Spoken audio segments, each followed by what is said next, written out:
I want to thank Kelly Parkinson. Where's Kelly? Kelly is a longtime participant and a client of mine, and she has gracefully supplied these beautiful LeadersConnect 25-year anniversary sales. I would tell you about the beginning of it, but I don't remember it. So, but anyway, it started at a Zingerman's event. We were upstairs. Can I have it quiet, please? Can everybody? The networking is over, and now it's time to focus. Stop networking. Stop networking. I never said this before. Stop networking. I wanted to quiet in the back. I used to have a physics teacher. He was terrible, and he'd say, "All eyes on front," and everybody would stand up and like bring their eyes to him. So it was kind of, that's kind of respect we had for that teacher. And I never did learn physics till now. I've been studying a little bit. So anyway, we have a lot of people in the audience that I'm happy to have, and we have a great program here. I don't know if everybody's here yet. I got a call from a few people that are running a little bit late in traffic. But gosh, there's so many good folks out here that I want to thank for being here. We're going to do sponsors in just a minute and introductions, but I'm just going to look out there and some old good friends. Kathy McDonald, you want to just stand up and say hi? Kathy has been a consultant, coach, and a good friend, neighbor for many, many years. Bill and Kathy, you guys want to stand up? And Bill and Kathy, you may know. How many of you know them from Argus Farm Stop? Yeah. So how long you guys got? Been 5 years or 10 years? I don't know. 5? 9. Whoa, 9 years. I remember sitting in my office with Bill and Kathy, and they were trying to figure out to do with the rest of their life. And I think you filled up that spot pretty well. So we appreciate it. Claiborne and I were having coffee there the other day, and it's really it's become a hub for the women athletes too, right? They must live down the street or whatever, because they just stream in all the time to the place. And we got a full house this morning. It's very exciting. I like to try to do some networking, creating connections between people. So Kim Stricker, Kim, where are you? Kim, you want to stand up? And Kim is running a fabulous marketing agency. How's the best way to cut? Social media marketing. So anybody who wants to keep up to date on what's happening, Kim is the person. And Karen Tuttle, where's Karen? Stand up, Karen. There she is. So I wanted to introduce you two to one another, because Karen's just kind of starting out in this world, and I'm asking Kim to mentor her. So that's the way it goes. And both of these people are working for me. Kim has helped put together my social media, which is really great, and did some videos. I was really impressed. She did videos of me that I put out, and we did it over Zoom. It was another network. Yeah, it's like Zoom, so it was pretty impressive, except I was looking down too much, so I got to shine my eyes on people. Oh, God, who else out there? I want to thank the sponsors. Matt, you want to stand up and just say where you're from, Matt? Hi, Matt Bauer from the Varnum Law Firm, full-service firm. I've been serving Ann Arbor since 2016. Thank you, Matt, and they're become a new sponsor. I'm going to call on Chris in a minute. Mike Cole, where are you, Mike? Right here. Oh, okay. Take the mic. Good morning, Rob. Good morning, everybody. All right, way to go. Hey, so we've been proud sponsors of LeadersConnect, working with Rob for a long time. I've got my 25-year patch on here. You guys should all get one. They're going to be collector's editions. And then I just want to introduce a couple people from our team. So Brandon Black, he's in our residential mortgage area. Brandon's here today. Bill Maxbauer. Bill, where are you? Right there. Bill works with our commercial real estate folks in town, financing commercial buildings, and I head up our technology banking group. And happy to be here this morning. Thanks, Rob. And Mike and Bank of Ann Arbor have been amazing sponsors of LeadersConnect for about 15 years, and also have been the supporters of all kinds of things in the community. Sonic Lunch, where we learned about lots of great bands and heard a lot of great music. Martha Reeves, Yeah, so who's the other, the kind of the funk band that some kids from Ann Arbor, I'm trying to remember, Theo Katzman? Wolfpack, yeah, how many know Wolfpack? Oh man, if you want to hear some great music, they are fantastic. So, touring all over the world now. They're started in Ann Arbor, but they're selling out in London, Copenhagen, wherever. I don't know. I'm just making up names as we go. But so I'm involved in a couple of projects that I want to reach out to people about. One is going to be out very soon. It's in last stages. It's called Men and Healthy Aging. And the subtitle is Staying Strong in Mind, Body, and Spirit. And let's see, Megan, where's Megan? There she is. Megan, stand up. Megan is my great administrative part of my company, and she's doing the book. She's getting everything organized and is putting it on Amazon, where we'll start, and then we'll attract all those publishers that want to do it. We'll say, too late, too late. But it will be available online, and hopefully by maybe in a couple weeks. So we're really about done. I finished and Kim's going to do some video for me to support it, and Karan is laying out the pages. So got a great team. I'm very excited. Did I miss anybody who's working on it? I think that's a lot of people are reading. So if you would like to, what I'm going to do to promote this book, I'm going to have what I call beta readers. And before I put it out fully, I'm going to have people. I think it was your idea, wasn't it, Kim? Right? All right. Why don't you explain it? Okay, Kim. It's her idea. Let her explain it. So everybody here is going to have first crack at checking out Rob's new book. So everybody will get a chance to download a digital copy of it. We'd love to get your input and, of course, your reviews, which will be super important to really kind of kickstart things for his new book. So.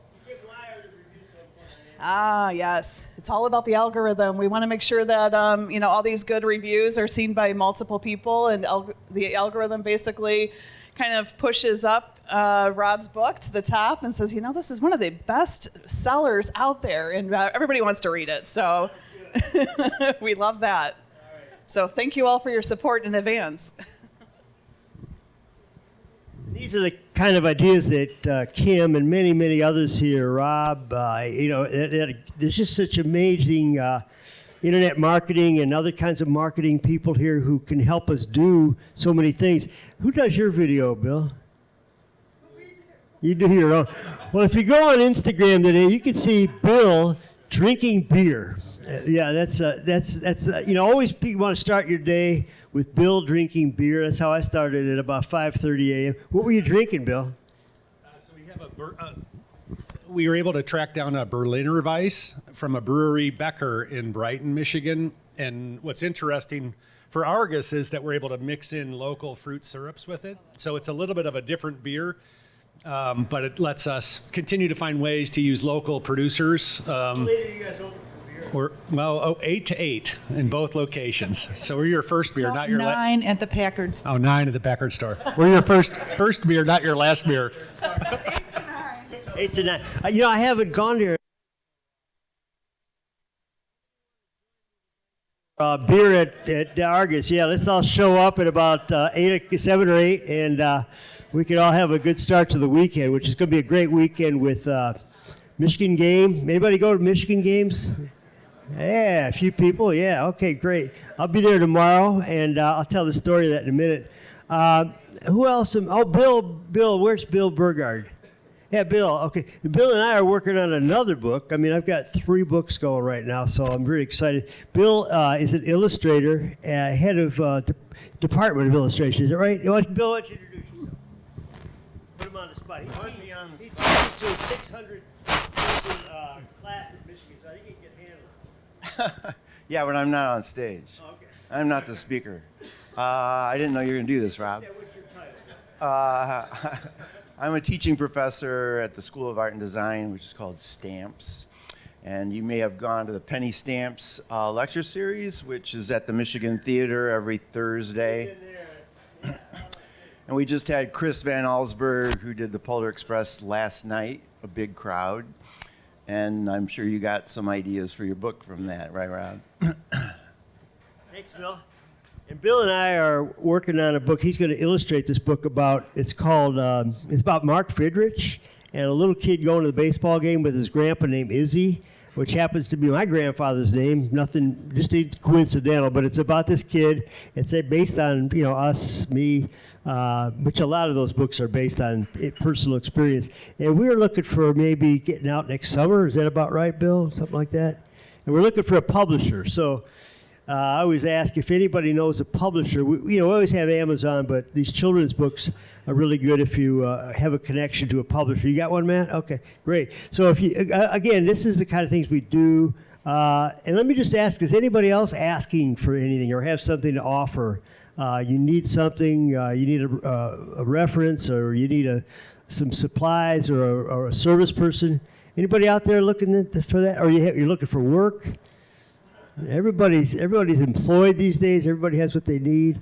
How about some of the people that have that they want to offer, like jobs, or you're offering something? Anybody have that?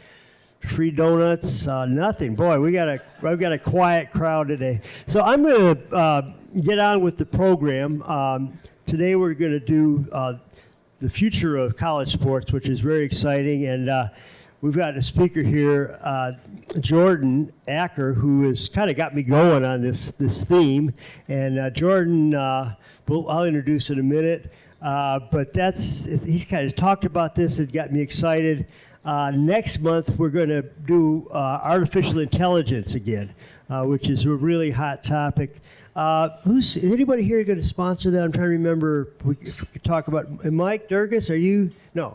Anyway, we've got some people here who have been doing AI for many, many years. From Sortech, which is a company that grew out of the engineering school, and Steve Schwartz, as many of you probably know, who's been an entrepreneur of many companies, and he's now getting into this. So we should have a very interesting program. And if you know people who are into the AI world, let me know. I'm actually trying to get my son, Adam Pasek, who's an editor at the New York Times and is specializing now in AI. So I don't know if I can get him live, but maybe we could bring him in. I'd love to get him live because he'd be in Ann Arbor, right? Send him a plane ticket. That's good. Are you sponsoring that? So, and then in December, we got a really exciting program. And again, you might spread the word about this. So we're going to do a kind of a book fair here. And Ari's going to do his book. I'm going to do my book. Fritz, are you out there? Where'd Fritz go? Fritz, you want to say what your book is? Stand up, please. Fritz is very tall, so he could stand up and, yeah, there we go.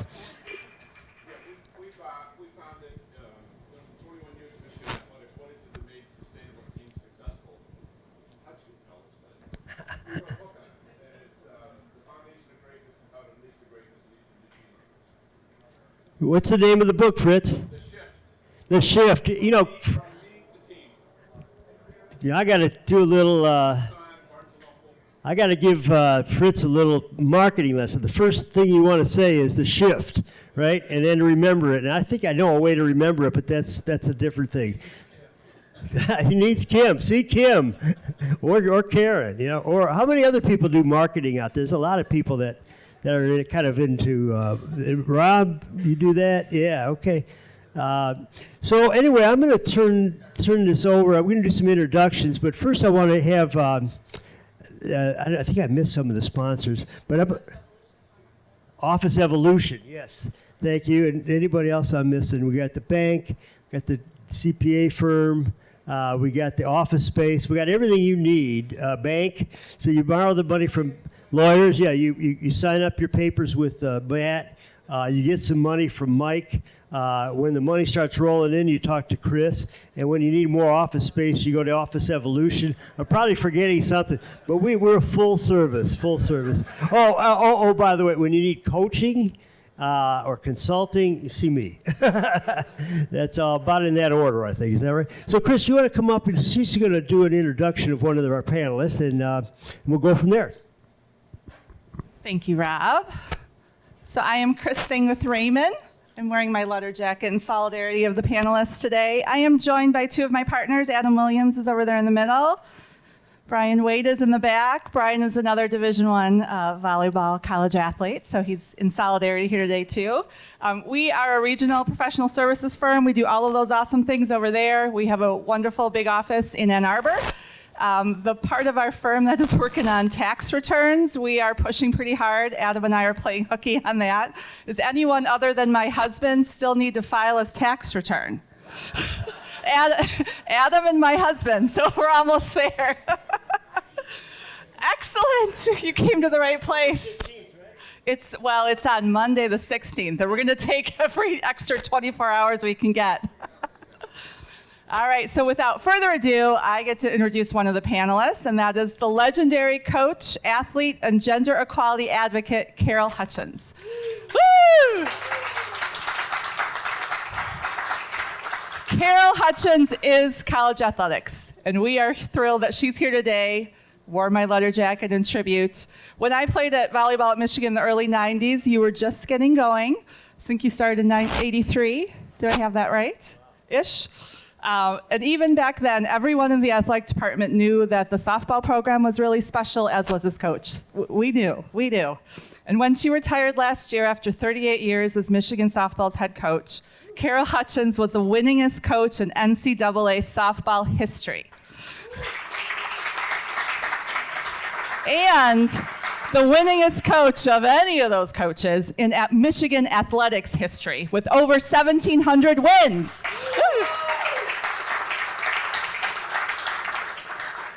She was inducted into the National Fast Pitch Coaches Association Hall of Fame. She was a 2-time National Coach of the Year. In 2016, she was named the inaugural recipient of ESPNW Pat Summitt's Coaching Award, presented to the coach who exemplifies the character and courage of the late legendary Tennessee basketball coach. And before all that, as a student athlete at Michigan State, it's all right. There you go, Michael. She's evolving. But back then, Hutch played both basketball and softball and won a national softball championship. She was inducted into the Michigan Sports Hall of Fame in 2011 and the Michigan State Athletics Hall of Fame in 2021. And as an advocate for gender equality, Coach Hutch has used her national platform to fight tirelessly to close the gap in college athletics between men and women. So we are so honored you're here today with these other panelists and cannot wait to hear your thoughts. Thank you. So when do people get to call you Hutch? That's what my own family calls me, Hutch. Okay. We're all Hutches. And with all that, are you still, did your mother approve of what you've done in life? Are we gonna Well, she thought I should wear more sunscreen. Oh, okay. And she thought, at the end of the day, she's like, this really worked out. She questioned my sanity when I came to Michigan in 1982 for $3,000. I had just gotten my master's degree. And she said, I thought you were going to get a real job. So it worked out. So I've got to tell you that I've got a 9-year-old granddaughter who's doing overhand fast pitch with the boys in New York City, Queens, and she made the All-Star team. So I am grooming her for transfer over to softball and come to Michigan. But I don't want to push her too hard. But she's quite an athlete. So. Make sure you understand all the recruiting rules, Rob. Oh, okay. I can't use any influence. Is that what you're She's probably going to get the NIL stuff and can't afford to go to Michigan. She's going to be too rich. So I just want to quickly introduce. I don't have quite the introduction, but I want to introduce my friend Claiborne Green. Let's give Claiborne a hand. Claiborne is the head of football administration. I get that right? At Michigan. Very close to coach. What's the coach's name? I can't remember. Jim Harbaugh. Okay, yeah. So Clay, he'll tell you about it, but he's kind of a right-hand man to Coach Harbaugh, doing a lot. And for many years, he was in charge of the athletes and academics, which is a very big deal because at Michigan, it's much harder to get through without making it well at academics. I mean, other schools, that one down south, I can't say their name, but they don't have quite the standards that Michigan has. I think Wisconsin does, a few other schools, Northwestern. So the Big Ten, which is now, I don't know, the global 10, I guess, is very honored to have these great people working for. So Clay was a football player in Atlanta. What's his name? School? Morehouse College, a college of Martin Luther King, right?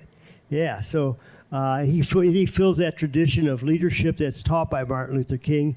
And Clay worked his way up through academic sponsor. I get to know him and Karan, who's on his way, through putting kids into my class at Michigan. So I taught a class on basically preparing for life after university and a career preparing. And he put many students through that. Karan, Rashawn Gary, Devin Bush. Yeah, a lot of players that came through there and hopefully are now succeeding. So that's Claiborne. Let's give him a hand. Claiborne, any predictions for tomorrow? Hopefully a win. That sounds good. Yeah, another win. That would be, what, 7-0 or something like that? 7-0. We're hoping for that. Look out for that upset. We don't want to ever see that. It seems to happen to Michigan every once in a while. So, and did Jordan Acker, you want to say hi, Jordan? Jordan is a very young regent at the university. Jordan, how old were you when you started as a regent? I was elected at 34. 34, wow. So Jordan is from the Huntington Woods area, right near where I grew up in Oak Park, at the other side of the zoo, I always think. Yeah.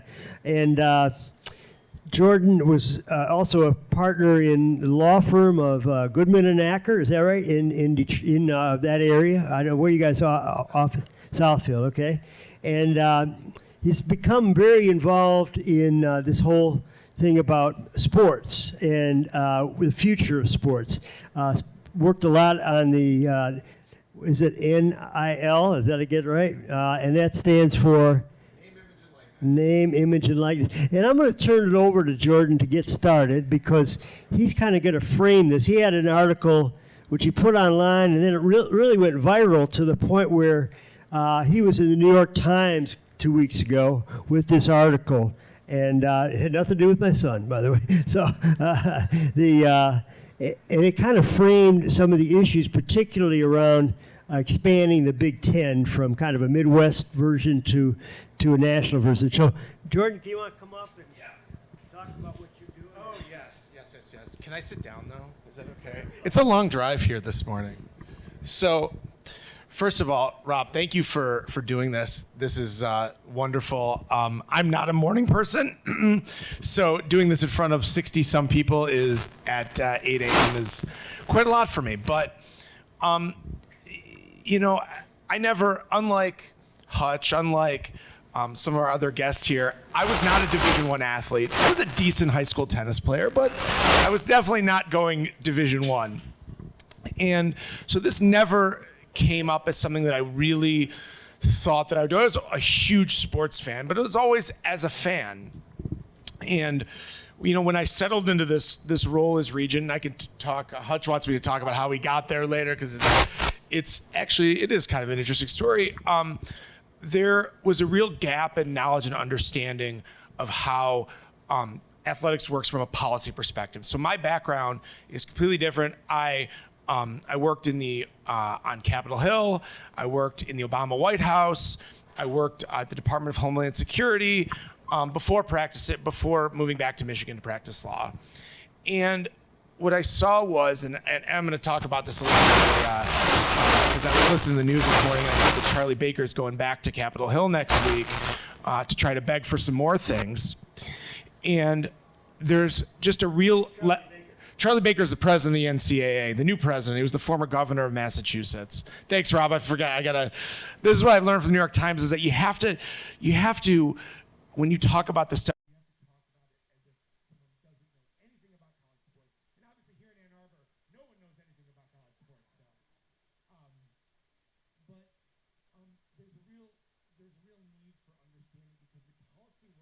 in the athletics world are connected in a way perhaps they've never been before. When Charlie Baker goes back next week, he's going to, really hope for what I call a bailout from Congress, which, again, if you're asking this Congress for help, things are not going well. But it's important to understand now that these things are overlapping, and the decisions about the future of college sports are going to be made not just by athletic directors and presidents, although I believe that those are the people who should be making those decisions, but by legislators across the country now. I think we have 50 different name, image, and likeness regimes for 50 states. They're going to be made by federal judges. Federal judges changed the law regarding what the NCAA could restrict and could not restrict.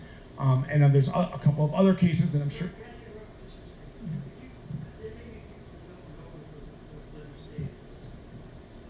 Oh, yes.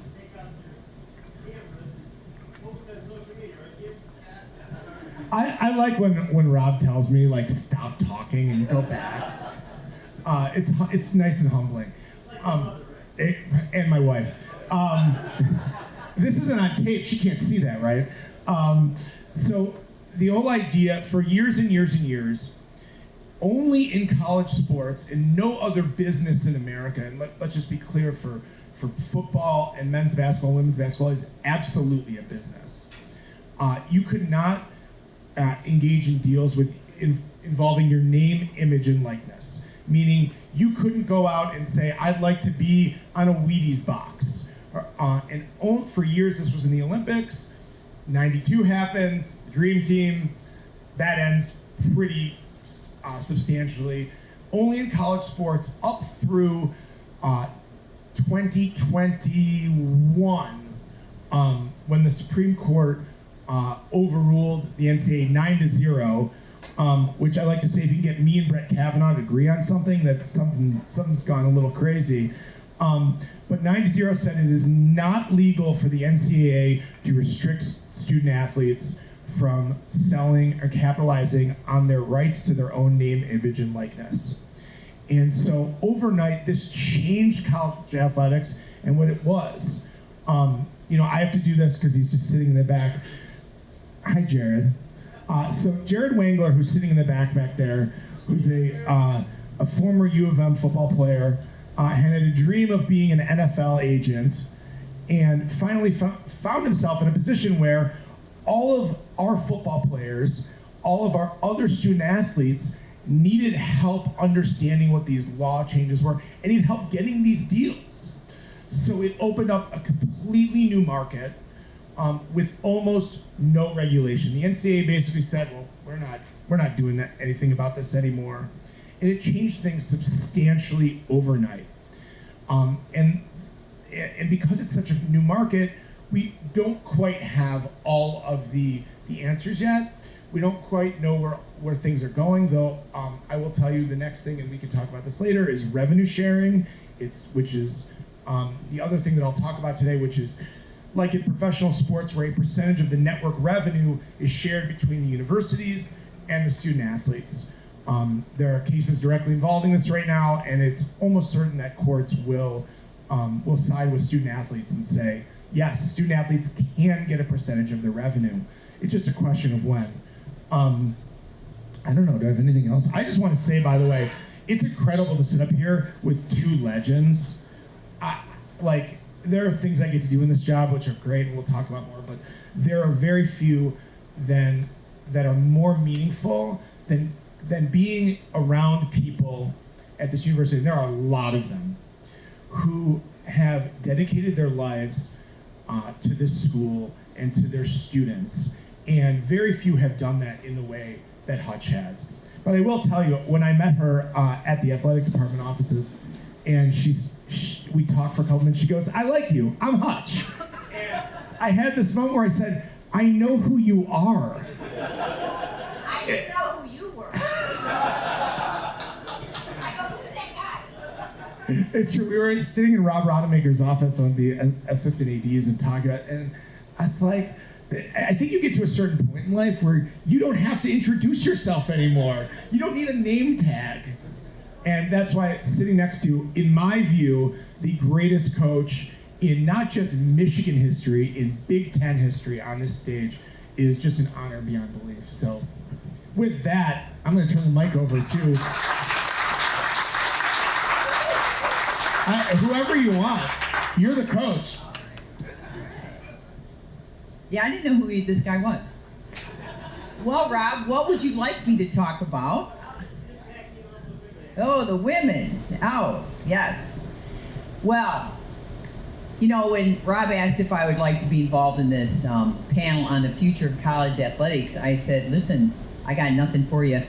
I'm much more of a historian of athletics from the women's perspective. As when I went to school way back when, I'm not going to bore you with all those details, but, you know, I went to high school and college with a guy named Magic. And I'm from the Lansing area. And, you know, our careers were exactly unparalleled. And we went to college back then we didn't even have sports for women at an organized level until my senior year of high school. We played after school, they called them girls' athletic activities. I played basketball until high school when there was 6-person rover because only one woman could possibly run up and down the court, and they kept us on our own sides. And, you know, so that was history. And then when I finally got to be an athlete, because that's all I ever wanted to be, and I grew up wanting to go to Michigan State University, you can hold that against me, and play football for Duffy Doherty. And that's what I told my mom I was going to do. I'm going to go to college, I'm going to play football at Michigan State. And she told me that I wouldn't be able to do that. And so as this became an evolution, and when you're in the middle of it, you're just happy when you get to do things. And I got to be an athlete. I ended up going to Michigan State, no scholarship monies whatsoever. Paid her own way. I had a job, and then I learned about financial aid, and you know, eventually there was a little scholarship money involved, and it was evolving. And then when I came over to Michigan, it was continuing to evolve, but there was a lot of reluctance in the mid-'80s because Title IX had now it's taking full effect, and people were recognizing that this law, I'm not going to read it to you, but it says nothing about sport. It says you can't discriminate based on gender in any financially funded institution. And sport was just an unintended consequence when we realized women were really underrepresented in higher education, because less than 30% of women were students on campus, less than 10% of women were faculty, less than 5% of women were in the STEM fields, 5% of women went to law school. So what the law really did, people say, well, did Title IX, it gave you the chance to play sports? I said, it gave us a chance to be a part of the better functioning of society. We have a seat at the table, we're part of the world. And all the leadership opportunities that had been so male-oriented is really what Title IX did for the world today. But as we talk about sports today, what is the future of it? I can tell you that it took a lot of years to gain the kind of opportunities for women to be able to do what football gets to do. Nobody, myself most included, would say that we know what football does for this university, and we know the kind of impact it has financially.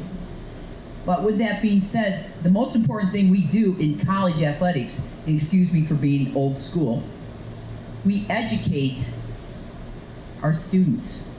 My number one job as a coach is for them to graduate, and I have chased people around the country with a bat to make sure they come back and finish that last class or pass their last class. And I've always felt, and I know Bo Schembeckler, and I think Fritz would attest to this, the best class on campus was on Bo's field, because the things that the athletes learn were part of the educational process, and the things they learn on that field, you don't learn in the chem building, and you don't learn in the econ building. You learn a lot of the stuff you need to go on in life. But our kids come back, and all my alums come back to this day and say, you wouldn't believe how dumb all the people are out there, Hutch. They could never play for you. They can't function. They don't know how to be, they don't have any leadership skills. They don't have any perseverance or persistence. They don't understand that you have to fail to move forward. And so that's why we get to wear the Block M. And now we're moving into, the ship sailed. for years we talked about what a business college athletics is. Well, now we're not kidding. It is a business, so we need to call it what it is. And the whole thing with the NCAA regulating name and image likeness, I've had student athletes thrown in NCAA jail, meaning they get suspended for games for accepting tickets to the football game from a fellow that she knew because she had played softball with her daughter in high school and in travel ball. So this fellow came up, he said, would you like to come sit in my suite? Well, yeah, why wouldn't I? The kid got suspended for 5 games. It was supposed to be 6, but we talked him out of one. And so they own the student athletes. If I have a kid who's a really good pitcher and you want to send your 9-year-old daughter to learn to pitch from her, well, why wouldn't you pay her more than you pay the average pitcher in college or somebody that's not as well known? I mean, this is, I don't know much about economics, capitalism or something. And I think it's fair to say that these athletes need to be able to come to school and make money. They should not have to suffer hardships to be a student athlete because they have 2 full-time jobs and they work harder. People do not recognize that out of our 960 athletes, over half of them are 3.0 and above. They are top of the line, top 10 percenters in achieving. And it's not always book smarts, it's just they are achievers and they go out into the world and they make a difference. And so we want to just ensure that all people, men and women, because it's not just women's sports how it affects, it can affect all the men's sports as well. Soccer, lacrosse, because they're not all big revenue generators. So what in the future can we do? And you all are smarter than probably all of us up here, sorry Jordan, and can help us figure out how can we keep all the sports relevant, because coming to Michigan, the leaders and the best, we don't want to be the average and the okay in some of our sports. And my concern is as the monies become what they are in this business world and this business model, what's going to happen to all the other sports? And I don't have the answer. I know the concerns, we could dumb down all the other sports and become a little better than club level. And I was talking earlier today, what most people don't realize is people are opposed to this model and say, well, the kids aren't valuing their education anymore. Well, what people don't realize is the majority of student athletes don't get a full ride. And out of all of our 960 athletes, only about, I don't have the exact number, but it's less than 50% get scholarships. Maybe they get 20%. Maybe they get financial aid packages. I've recruited a number of kids that I don't have any money for you, but you qualify for financial aid. Let's use that. Let's find a way to make it feasible for you to get here. And when the Alston case came down, I said, why don't we give all kids who participate scholarships so they can all get to play and not have as much hardships. So there's a lot of things to still look at. And I do believe that everybody, we have a right to make money, whether you're a 20-year-old football star like JJ or Sierra Romero, who, if Sierra Romero would have played here in this day and age, she'd be making a lot of money. And women do, people say, does this affect your sports? People are being recruited, and they're being recruited at all levels. You come here, we'll make sure you get these big bucks. And so it's taken it immediately, everything we do turns into what's the recruiting advantage, and what's the advantage we can gain. So with that, perfect timing, Karan. That is a great timing. It's Karan Higdon, perfect timing. So, I don't know if that covered it all, Rob, but I'm going to pass it on to Clay next, unless you have any questions. A little bit about growth in softball. I know you started, I don't know where you're playing, but you ended up staying. How was the trajectory of that? Well, the trajectory of women's softball in the NCAA level, we really catapulted, I believe, in the '96 Olympics when we were in Atlanta, and I was at that final game. We shown on ABC, or NBC, whoever does the Olympics. Sorry, I wasn't watching it. And all of a sudden, we became a TV sport. And we all know that the impact of TV on your sport that's the name of the game. That's why we're where we're at with football and with every sport we have. And softball is one of the highest ranked TV sports as far as viewership. The year we won it in 2005, we outdrew everybody. We outdrew the Men's College World Series, and we outdrew whatever was going on at the time. because they had some basketball still being played, and of course NHL was on strike, which Bill Martin reminds me probably helped our cause. But the fact is, it drew people in, and people love to watch softball on TV, and it created what we have today, which is, if you haven't been to Alumni Field, well, they have a fall exhibition game tonight. Come on down. It's one of the finest facilities in the country to this day. We built it in 2008, and then we added on to a beautiful clubhouse in 2013. We have birds. I'm sorry. I don't think that's the name anymore. Well, it is Alumni Field, but it is Carol Hutchins Stadium. So if you'd like to sit in my stadium, you know, I told one of my friends called to congratulate me when that happened, and I said most people get a rocking chair for retirement, but I couldn't be more honored. And I've had the ride of my life as the head coach at Michigan. All my buddies from Michigan State said, "How could you?" I said, "Are you kidding me?" It's been it's fabulous. I'm forever go blue. So I'll pass this on down to Clay. I'm sure you have a lot to add.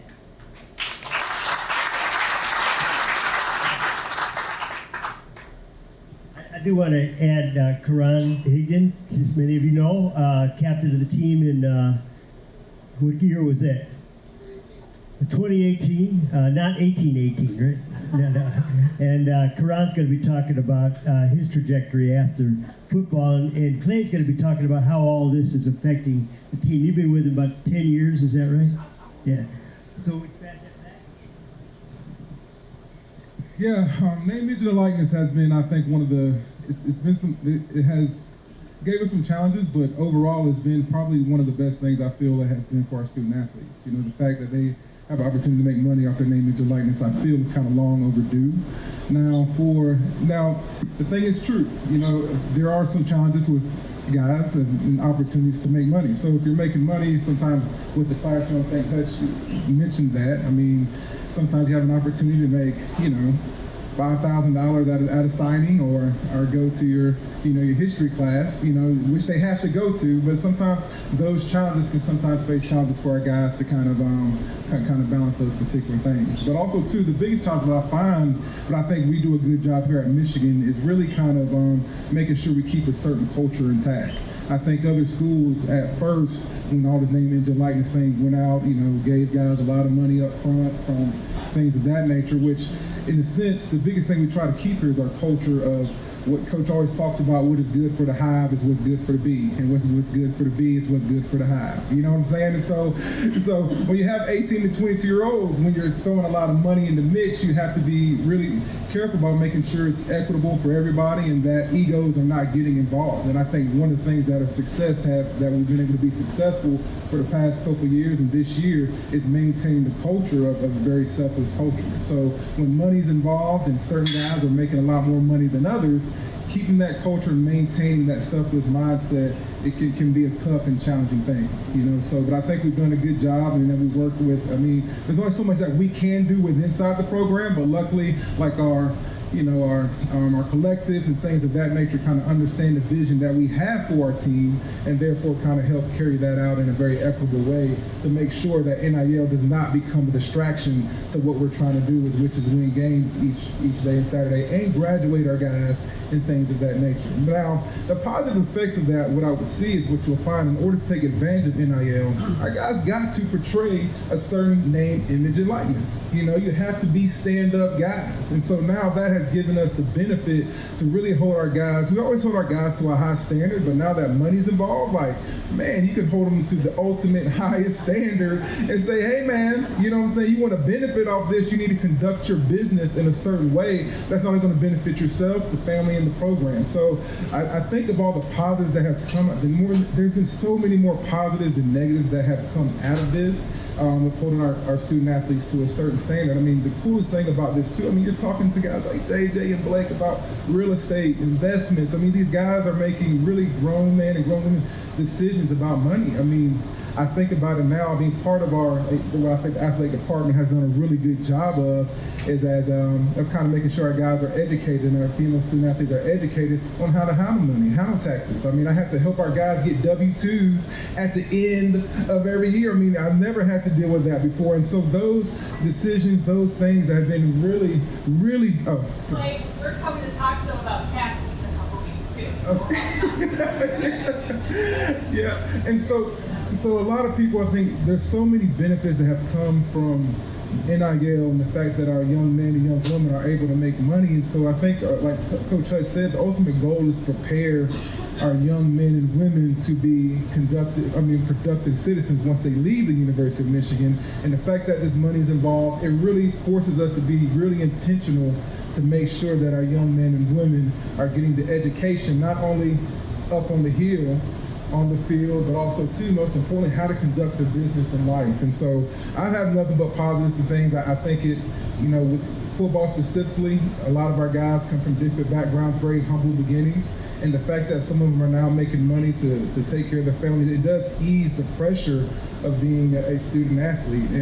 And across the board, I know football has a lot of pressure on itself, but man, I mean, we watch softball practice there. All the student athletes are getting up at 6 a.m., going to workouts, going to class, coming back for meetings, preparing, doing all those particular things. It's a tough life and a tough job. And so the fact that name, image, and likeness, the opportunity for these guys and young ladies and young men and young women to make money has helped kind of ease the pain. And most of all, has helped us, I feel most importantly, kind of be intentional about making sure our young men and women are more prepared to go out into the real world and do really cool things and put a product out there that Michigan alum and just the world is really proud of. You know what I'm saying? So I think that's the biggest impact. It's been really cool. And honestly, like one of the products of this, I mean, he didn't get the benefit off NIL as much as, but it's just like, we're proud of people like Karan that are doing really well and making a name for himself. And this is kind of it's only going to help us make it better and something for Michigan people to be really proud of. So. Thank you. Just give Clay a great hand. And Clay, I think that when you talk about the culture, we know about Coach Harbaugh, but I think people don't realize that Coach Harbaugh is not there all the time for people. He's kind of, the assistant coaches, but I think Claiborne has done so much for creating that culture and sustaining that culture. He's a great example of what we want from Michigan. And as he goes on with his career, he's a young guy. If anybody has any opportunities to give him head coaching jobs, let him know. More on the not yet. But more on the administrative side. I think that's kind of where you're going. But he's been an amazing to the players, and Karan could talk to that. But he's been a real connection to the coaching staff for the players. So again, your hand for Claiborne, who's done an amazing job at Michigan.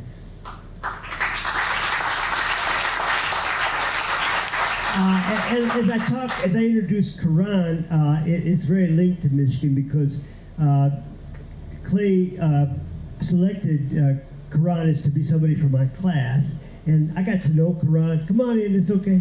Come on in. Are you a Michigan athlete? That's Barb. I know what she's done, but good stuff. So Karan is an example of a player who did great at school. And he was one of my very best students. Your major was what, design and marketing? Okay, so and one of the things that he's done with Kim, who we talked about, is if you look, where do you find those videos on YouTube or Facebook? So he is doing videos. Actually, the ones I saw were you walking around at tailgates, right? And promoting Buddy's Pizza. So this is a way that the players who didn't get into the money during the time could try to earn some money by showing, being personalities. And you've got a great knack for talking to people. So I think there's a career there for you.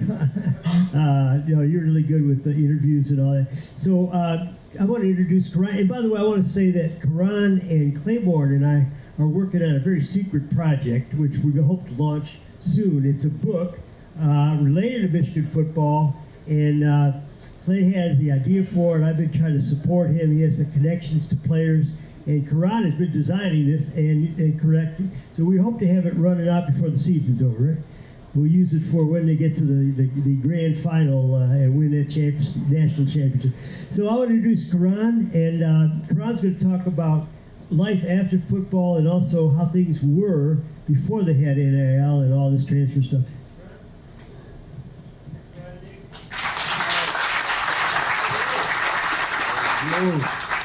Thank you all for having me. Appreciate being up here and being able to just talk about the experience prior to NIL.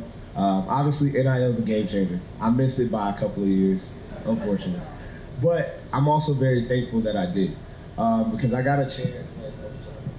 I got a chance to be able to learn alarms, but I got to.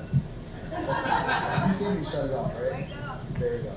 So I had an opportunity to really understand the dynamics of college football and what it brings to the table. And for me, it changed my life. I was someone that came from humble beginnings. I came from Sarasota, Florida, first generation college student. So I got the true experience of what it's like to experience, not just what college is, but what Michigan is, right? And like prior to coming to Michigan, I didn't understand what it was to go to the University of Michigan. And then I came on my visit, sat with Clay. I was here for 6 hours and it changed my entire outlook on just college as a whole. And so I enjoyed my time here. I got to meet great people like Dr. Rob and spend a lot of time with Clay and just really learn the different intricacies of what's available for myself. And something that prior to NIL, I think that we talked about a lot was just that there's life after football. And so not only do you got to make sure that you're at the top of your game on the field, doing all the things, getting treatment, making sure that you're showing up to practice and just giving your all each and every day. But you also got to make sure that you're paying attention in the classroom, building great relationships, going to those extracurricular activities outside of just your sport because you never know what could happen.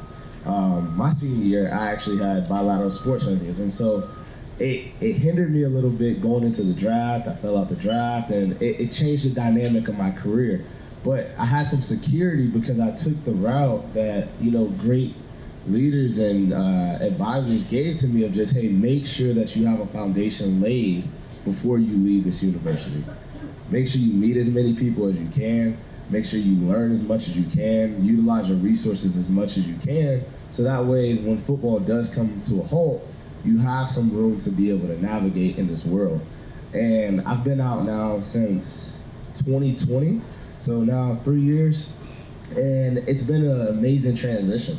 You really get to leverage all of the things that you learned at this amazing institution and really be able to put it forth to really just try and reach success. And NIL, I think helps college athletes across the board because it gives that opportunity to have some security. For guys that don't get a chance to go play professional football, maybe they're a walk-on or maybe there's someone that doesn't get to play as much. They have to do that a lot earlier, right? And some of those guys also get a chance to be able to do a little bit of extra things as far as activities if they don't travel to a game or maybe they don't dress, right? They get a chance to go do some different things as far as schooling that guys that are playing don't get a chance to do. But across the board, they all need to have some sort of stable foundation, if you will, because time's ticking. You never know when your career can come to an end.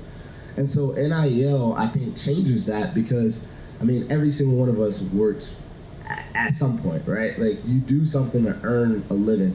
This gives those guys a chance to earn some sort of financial stability before they take that next step and leave college, which I think is amazing.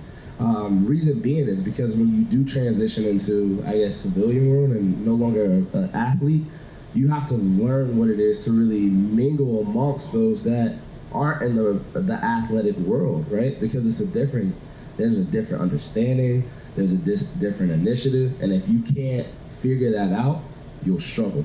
And early on, I hit some walls. I learned a lot of hard lessons. I learned some really great lessons, and it really pushed me and motivated me to continue to learn, but ultimately to be able to learn the different strategies that now Kim and I have utilized to do things with Buddy's Pizza and to really get in rooms where I can elevate myself. NIL, I think, gives those guys that a little bit earlier Because like Clay mentioned, he has to do W-2s. Guys have to learn about taxes. Guys have to learn what it is to do business now. And I think that's amazing. Because if you can learn that early before you leave here with the resources that are available, sky's the limit. And I think each and every athlete, I don't care what sport they're playing, they have the ability to truly be a businesswoman, a businessman, an entrepreneur, a CEO, whatever it is. They have the discipline and the commitment and understanding of hard work to really be at the top of the game. But a lot of athletes really leave school and don't have that understanding or even knowledge of what it takes to be in those positions and the belief that they have to instill on the people that believe in them. They get those lessons now with NIL. And so I think NIL being involved in college sports, it's a game changer, obviously financially, but just educational wise, right? Like you're gonna go and you're gonna talk to them about taxes. Some people learn about taxes the hard way. They get a letter from the IRS and they're like, hey, what's this, right? But they get that early on and that's gonna change things. They have to learn what it is to invest. Some of them may be investing now, some of them may lose money, right? Because they may have a friend or a cousin or somebody that's like, hey, I have this great idea, and they don't really think about what it is they're investing in. But now they do, right? And they still have the support. So if they mess up and they lose some money, they have the resources around them to at least be able to circle back and rebuild and get back on it, right? As opposed to in the real world, you invest some money, you lose that money, you better have a real plan after that, right? And so I think NIL is changing, the game just as a support-wise, but really teaching these young ladies and young men the hard lessons of what it is to truly be in business early. And I think that's life-changing. So.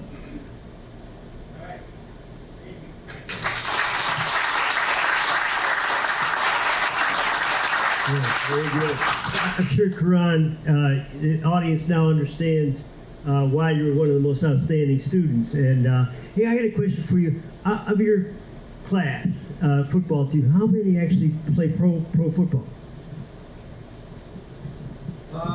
Of my class, when I left, I would say probably 10. About 10. That's not a lot. It's good, obviously for us, but it's not a lot in retrospect to the amount of players that's on the team, right? You have, 120, 150, 144 guys. You got 10 that go and play pro. You only have a few that's selected in the draft. It's not a lot, right? And so if you're undrafted, I was undrafted, your signing bonus can vary. And so your signing bonus is really that stability. That's what NIL kind of is. And so if you don't get a big time signing bonus, you still got to get the butter from the duck. So. What did you say? Butter from the duck, okay.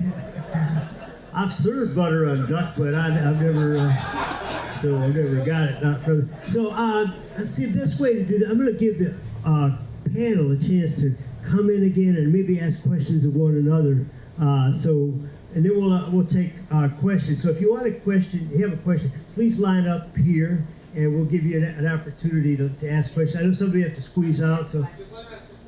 Let raise your hand. All right, actually, Mike, where's Mike Cole? Is he still here? Yeah. Mike, can you pass the brain around? Pass the brain around. Yeah, Mike's got these brains. This is mine. It's very small.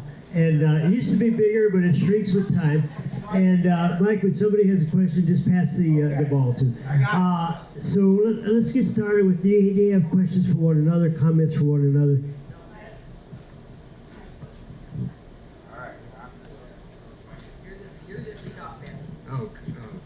When Hutch tells you the leadoff hitter, that's a nice to give a little.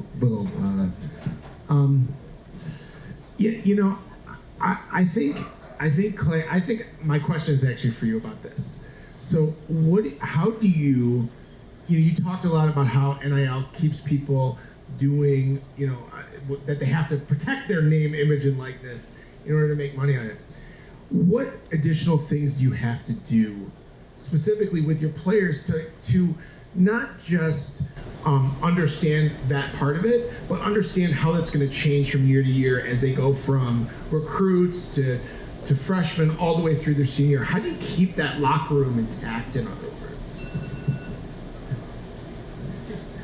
Good question. It's kind of twofold. So one thing I think we pride ourselves on is accountability. We realize one of the biggest commitment killers in an organization or a team is accountability. So one thing that I think that we do a good job of is we try to be the most accountable team in college football. We're very transparent about everything that we do.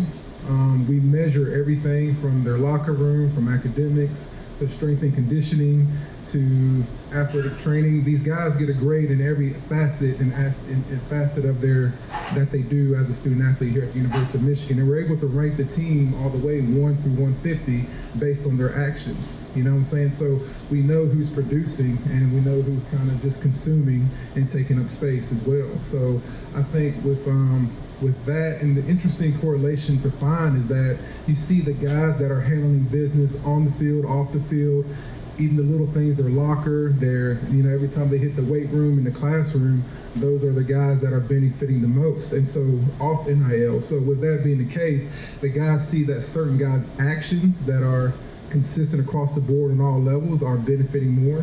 It kind of gets everybody in line to kind of say, okay, well, JJ and Blake not only making the most money from NIL, these guys are handling their business on and off the field, have the cleanest locker. Every time they hit the weight room, they go hard. Every time they're in the athletic training room, they take advantage of every resource and opportunity. So it's really a cool culture where you see those young men that is good. Your best teams are when your leaders are your hardest workers and doing the best. And so we're able to really show that from a measurable standpoint. With this generation, I mean, like, feedback and transparency is key. And also too, we always go off the thing, what doesn't get measured doesn't get done. And so that's why we measure everything. And so therefore, we're able to kind of create a culture and kind of keep those things intact. And it's cool to see the top guys are the ones handling business on and off the field. So, yeah. I just want to give a shout out to Clay because what he's describing is something he created for the most part. He created this amazing system to measure and all these different facets of life, not just how you're doing on the field. So, behind the scenes, I think Clay is the one who really is responsible for this record right now. But let's give, not JJ, not Blake, it's Clay. But it's an amazing system, and those of you, many of you are leaders, and it's one that you can adopt, I should say. Bill, I don't know if you guys do this at the store, but it's like everything. It's not just waiting on people, but it's cleaning the vegetables. It's getting there on time. No comment. But all right, questions. Go ahead. My name's Joe Upton. I was actually a high school classmate of Mike's. So Go River Rats. Glad to see that he has a brain. My question is for Jordan. So I'm an assistant coach for the women's club ice hockey team at Michigan. And so this question is about the effect of NIL on the athletic department budget, particularly if the athletic department is going to be sharing revenue with the labor, as I think it should. As a club hockey team, women's club team, we want to go varsity eventually. So we're always paying attention to what the athletic department can afford for us down the road. So I'm kind of curious to you is how you see NIL affecting the athletic department budget and therefore the kind of the downstream sports and the varsity sports like women's ice hockey of the future. Regent, it's good for you. Yeah. Let me stand up again. You want me to stand up for this one? Fair enough. So I think it's a really good question. Ice hockey is there's specific issues with it, and the biggest issue is that it takes up a lot of time and a lot of space. So it's actually one of the hardest sports to go Division I with, because I don't know if you all have been there, but Yost isn't exactly the most modern facility on this campus. I think there's 1.5 locker rooms there, and there's only really one sheet of ice. So going to a 30th varsity sport at Michigan is really hard. Going to ice hockey is really, really difficult. But I want to get back to the important part of the question, which is how does NIL and revenue sharing affect women's sports and Olympic sports in general? And so there's two parts of it. The first one is that everyone here knows that we've made tremendous progress over the last 30 years when it comes to Olympic sports. But it's all kind of built on a house of cards. And the house of cards has been a system that has pumped money into the pockets of other people at the expense of student athletes. That, I had this joke with Ward, and those of you who don't know Ward Manuel, he's a phenomenal guy, one of the most stand-up people I have ever met. And Ward's old school, and Ward would say, it was better in 1985, and for a lot of respects, that's absolutely true.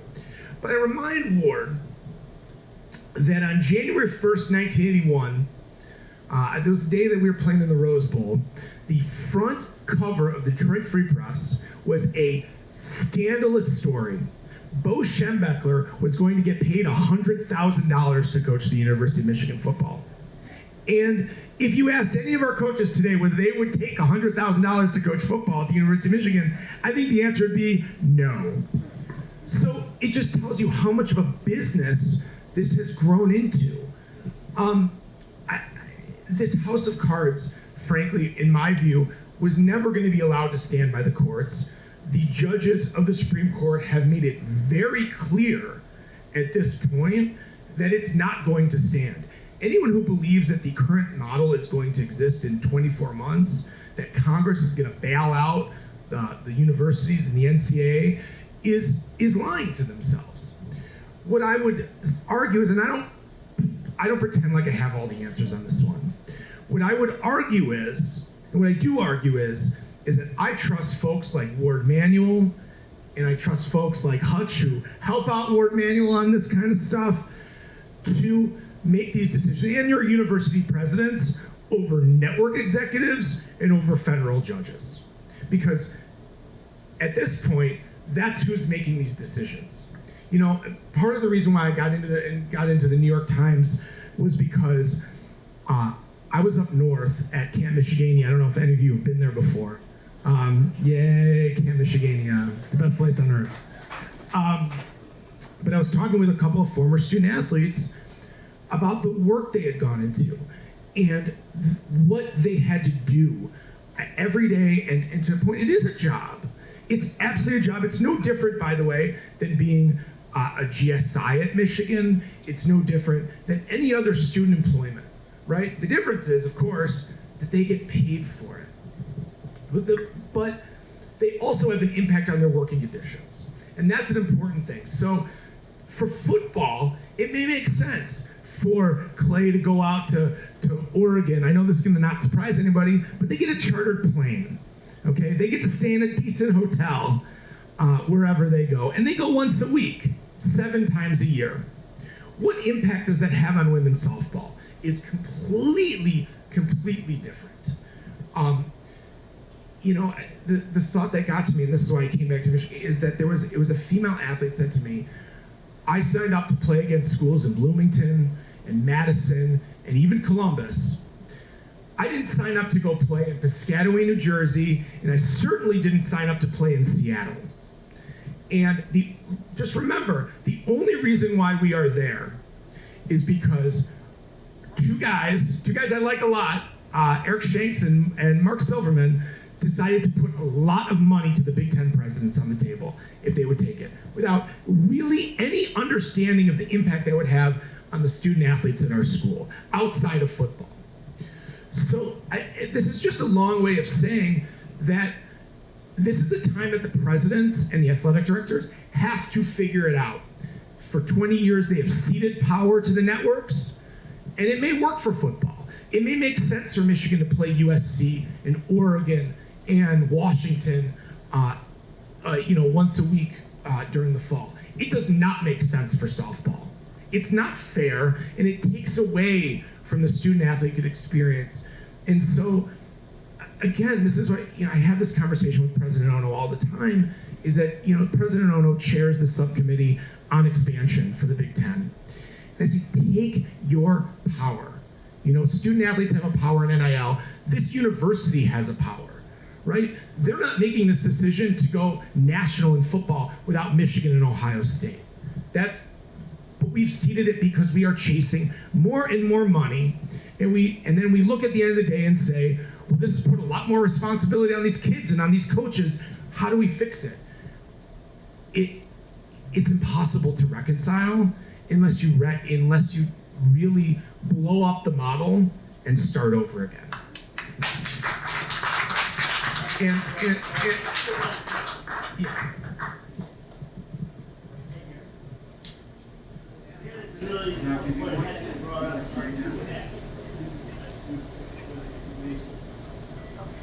My name's Jan Davies McDermott. I own a bed and breakfast here in Ann Arbor.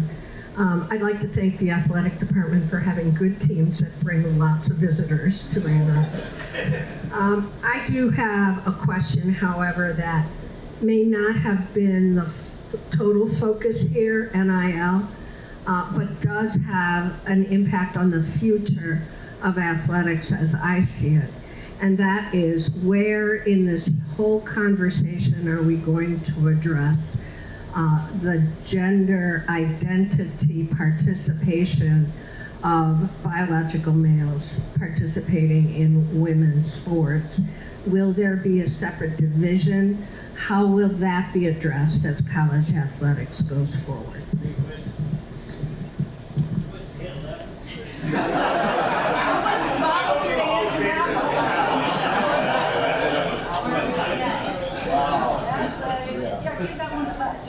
Notice all the guys are chickens. Yeah. You know, it's been interesting in this last year of all the places I speak. I've been asked this question every time. And a few years ago, somebody asked me the question, and I'm like, I hadn't really thought about it. And this person said, "You better." I'm not qualified, and I believe all people deserve the same human rights, period. We all deserve the same human rights. I think in Ann Arbor we agree. And it's a population that is not as integrated into college athletics at this point. My personal opinion is nobody changes their gender so they can compete in swimming or they can compete in softball. That's not what I think is happening now. Would it happen? I doubt it. It's a pretty big life-changing thing.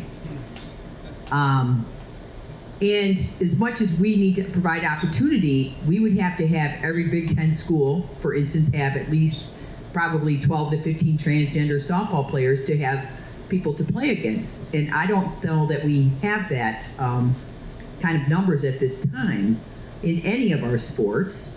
And is it incumbent on us to provide the same opportunity for everybody? People say, well, there should be another category. And do I believe that at a certain point in time after puberty, are there biological differences that are advantageous to men to be in women's sports? I personally do think that.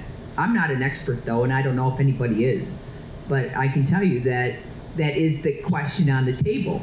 And is that fair? And people are very concerned with the implications that it has to Title IX, providing opportunities for women.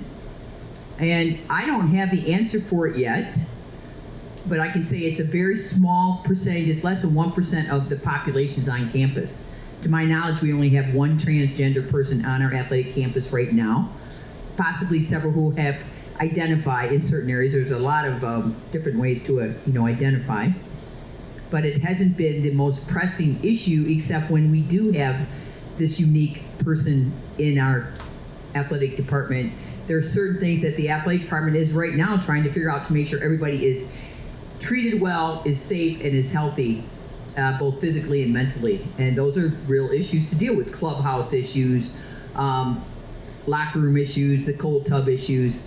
And so sorting through those so that everybody has equal opportunity that's involved. But yeah, is it becoming a real thing? I still believe we have to focus on the larger picture of the equity for as we move forward and softball starts getting on a plane to go to Seattle. I've been there twice. I would never go there again. Talk about home field advantage.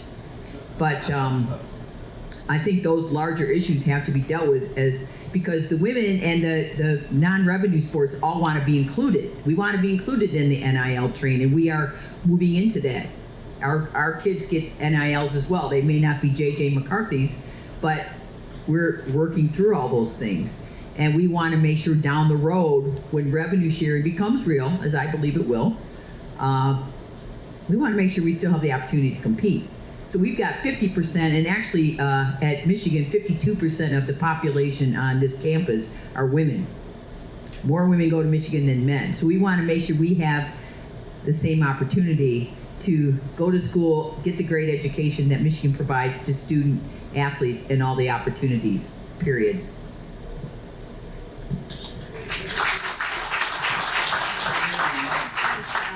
You know, we're gonna. It's 9:30, and if you have to leave, you know, please do. We don't mind, but I think we could keep going. Can you all keep going for a little while? Anybody got to break out fast, or if you do, please, you know, let me know. But I want to ask Karan a question because I was one time. I think were you in class with Rashawn? You might have been, but Rashawn was really tired, and he wasn't playing that well. And I said, "Why?" He said, "Well, I'm tired." Well, why would you be tired? Well, I'm not sleeping much. And so, Karan, could you just walk through what a day as a football player looks like in this time of the year? Yeah, absolutely.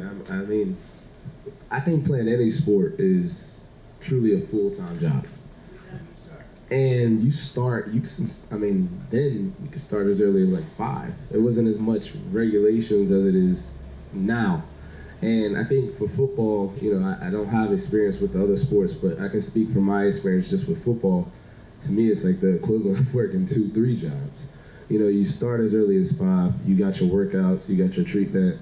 You may have meetings.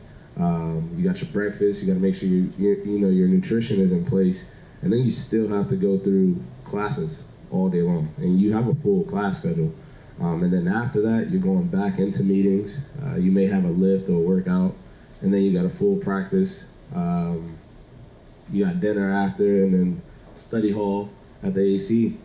You could finish, easily 9, 10 o'clock.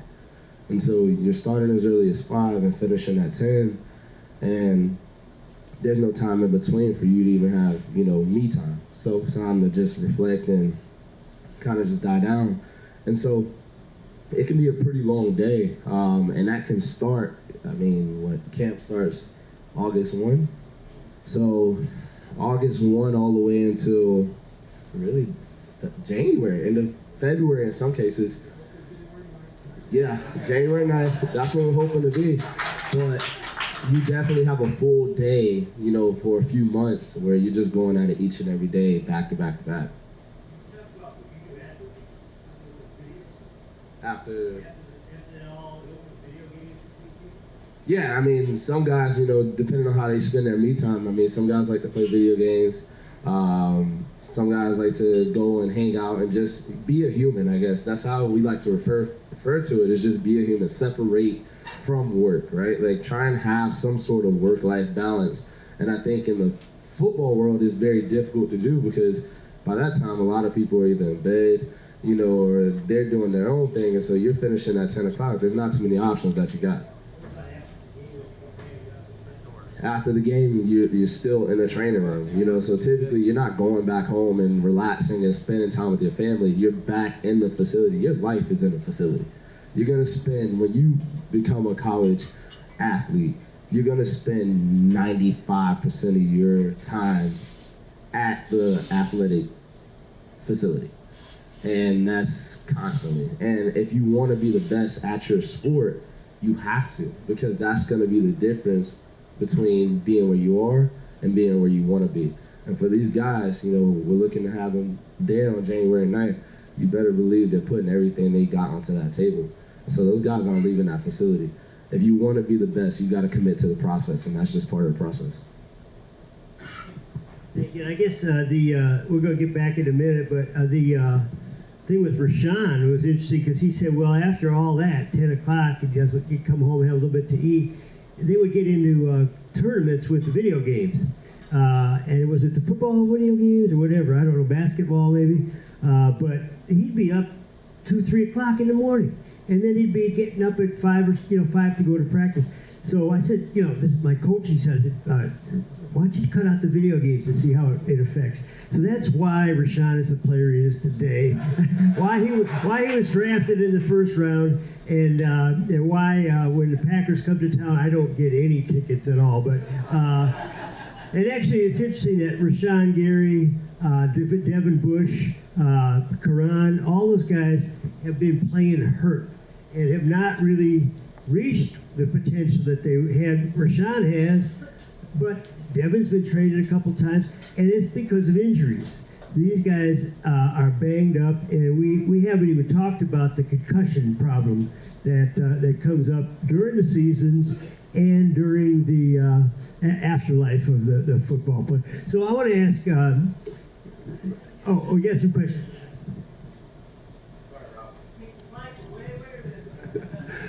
My name is Kemper. I own a health and wellness studio right down the road, Applied Fitness Solutions. Statement, then a question. Yeah.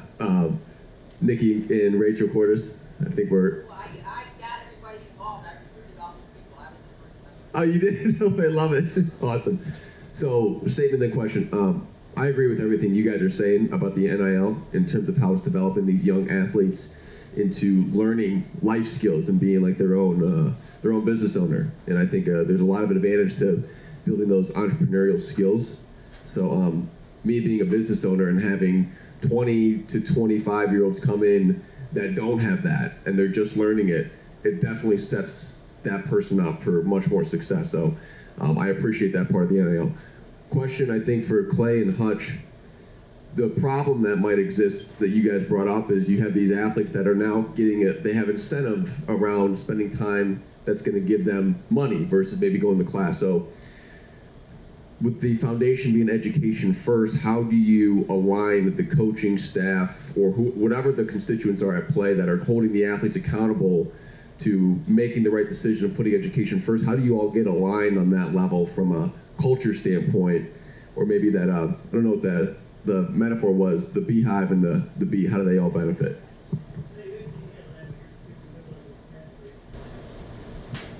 Yeah, just trying to understand how do we kind of keep them focused on keeping the main thing, and that's what we talk about. I mean, you constantly have to drill home, the reason that you're here, and that's the education to get better at football and also to get better in life.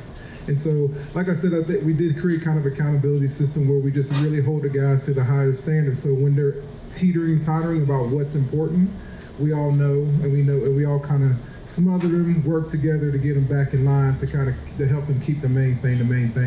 And it's a lot tougher than what you think, because a lot of times, it's not just the guys trying to benefit off NIL. A lot of times it's the parents trying to benefit off NIL as well. So we don't have to deal with that per se particular, but I know like our people that deal with the collectors and all that stuff probably filter a lot of phone calls from parents. You know what I'm saying? So the good thing about it, we do put that off on the collectives and things to handle those particulars, but we have such high expectations and a standard which we have to keep in order to be productive football players and student athletes, that when guys tend to kind of teeter off and not keep the main thing, it's apparent, we're transparent, and we work really hard to kind of get them back in line. And like I said, the guys that are benefiting most off NIL are the guys that are protecting their image by going to class, doing the things right. Those are the ones that are getting the deals, getting certain things, because I'm pretty sure as a business owner, you want somebody representing you on and off the field in a productive manner, so. Well, I agree with Clay that the skill sets they're now learning are greater than ever. And they are learning how their brand is their brand for life. The most important thing they do is how they present themselves and the quality of character they have and what they give back to the community.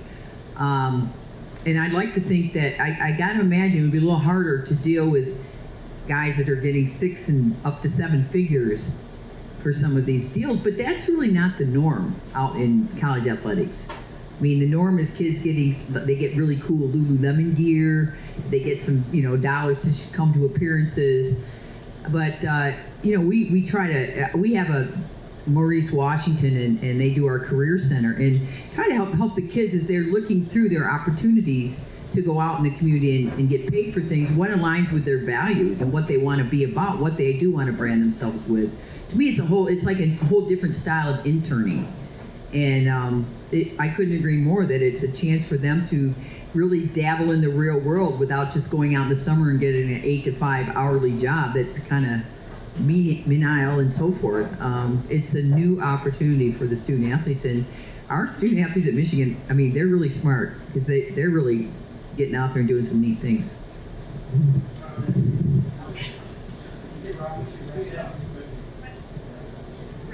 Yeah, we're going to have to wrap up, but I want to talk about class, and not sophomore and junior, but class differences that come in here because, and I'm going to ask this to Karan. Karan comes from Sarasota. A lot of kids come from Florida, and not the best schools, not the best environments in terms of, it's friendly environments, but a lot of poverty.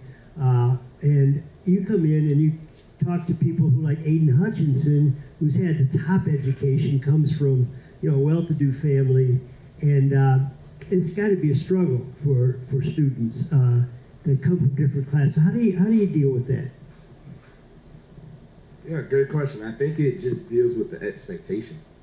And I think the athletic department does a very good job of setting the expectation of what they expect from you as a student athlete when you become a Wolverine. And depending on, how your academic environment was based off of where you come from, obviously some guys are going to have harder times than others. But I think that, the athletic department does a very great job of providing you the support you need to be able to navigate through those different channels. So if you need to spend time in the academic center, get additional tutoring, or just spend some additional time learning additional resources, it's available for you. You just got to choose to do it, right? So you got to make sure that you're committed to the process of being able to learn and educate so that you can meet that standard and then ultimately exceed it. And I think with the football department specifically, they really do a good job of making sure that you're maximizing your time with those resources. We're going to have to wrap up and continue the rules to make it a real restaurant. But I wonder if we each take like 30 seconds. What's a group of leaders out here? What education goals to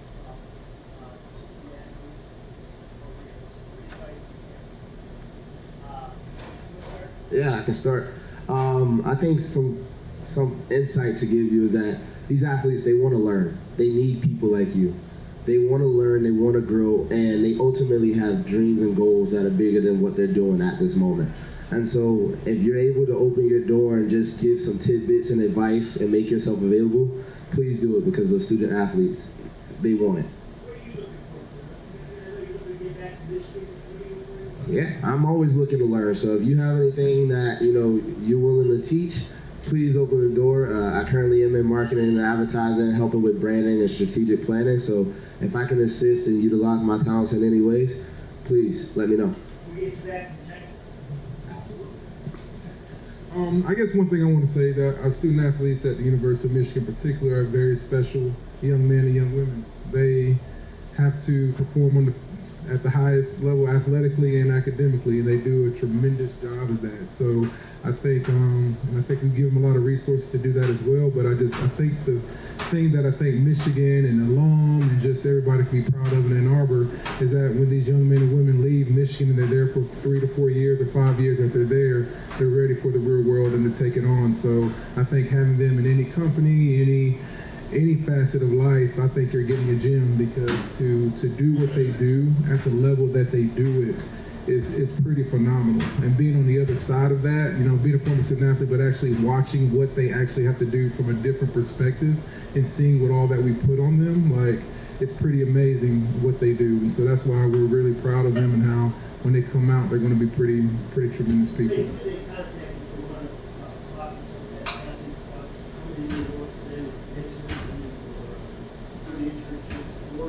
Yeah, Maurice will be the guy kind of when it comes to I'm Maurice Washington.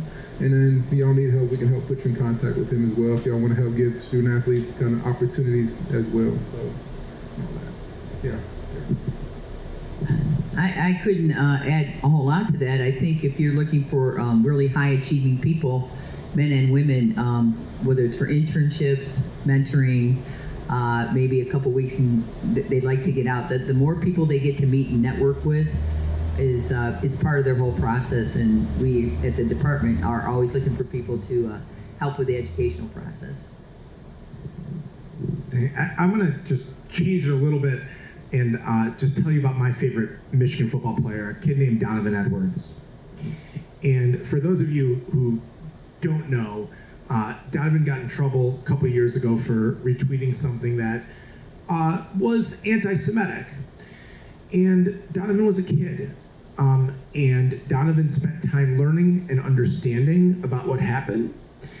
And I had alumni call and say, we should kick him off the team, we should kick him out of school.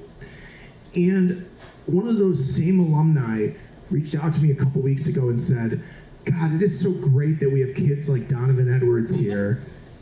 And I think that the reason why I bring this up is not to obviously remember a very ugly incident, but to remember that they're kids, and they're kids that are learning, right? I know everybody in this crowd did something at 19 years old that they regret. No. But the amazing thing about this institution is that it attracts people that are willing and able to learn. And I know that now, having gone through this with social media and understanding what you say out there and what impact that has on your community, on your teammates, on yourself, that Donovan Edwards is a far better 20-year-old than he was a 19-year-old. And I know that when Donovan goes to the NFL, and he's going to the NFL at some point in his life, and someone asks him about a really difficult public experience, because he came here and nowhere else, because he came here, he was able to learn, he was able to grow, and eventually he'll be able to graduate from this school, and that's something really special.